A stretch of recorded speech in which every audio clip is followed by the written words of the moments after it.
Hai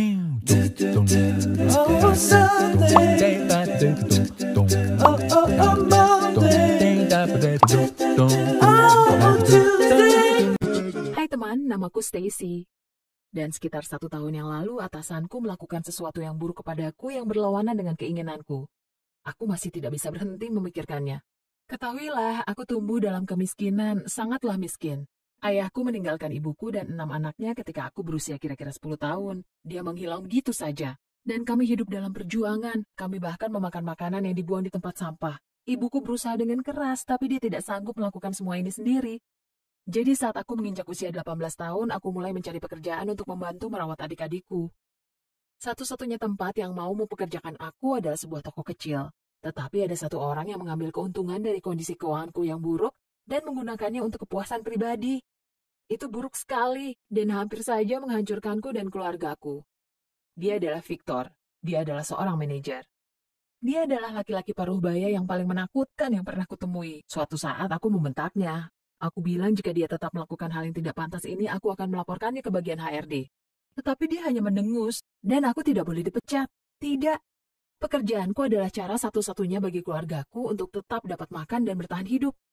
Jadi aku memilih untuk diam. Saat itu adalah awal musim semi, musim terburuk untuk alergi yang kuderita. Akhirnya aku berjalan menuju bagian pertamanan dan mataku terasa pedas. Tapi aku harus mematuhinya. Aku harus melewati penderitaan ini. Aku duduk dan mencoba memasang senyum paling lebar dan ramah pada wajahku. Tapi kemudian datang seorang pelanggan. Pria tua yang baik ini mendatangiku dan bertanya tentang ruam pada lenganku. Pada detik ini aku hampir menangis. Atasan saya tidak peduli tentang alergi yang saya derita karena saya tidak memiliki surat yang resmi. Pria ini terus menanyakan nama manajerku dan aku selalu mengatakan tidak. Aku tidak boleh mendapatkan masalah. Aku tidak bisa. Pada titik ini rasa mual menyerang.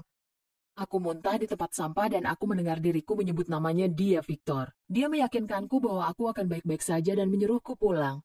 Ternyata dia bukanlah pelanggan. Dia adalah atasan pada manajemen regional dan dia adalah atasan dari manajerku. Dan tentu saja aku mematuhinya dan menuju ke ruang ganti. Saat aku sedang berkemas, Victor masuk, marah dan mengumpat. Memberitahuku bahwa belum waktunya untuk pulang. Shift kerjaku belum berakhir hingga 5 jam ke depan. Aku akan memecatmu saat ini juga. Kamu dipecat. Kamu dengar? Dipecat. Aku berusaha mengatakan bahwa Nick menyuruhku pulang. Dia berjalan keluar dan masih mengumpat.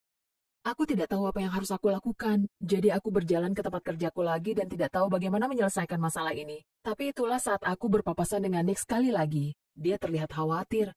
Dia bertanya kemana aku akan pergi dan aku mengaku bahwa Victor menyuruhku kembali kerja. Ekspresi Nick berubah dari khawatir menjadi marah. Dia mengambil celemek milikku dan mengatakan bahwa aku akan tetap dibayar penuh untuk pulang. Akhirnya aku bisa sampai ke rumah tanpa jatuh pingsan.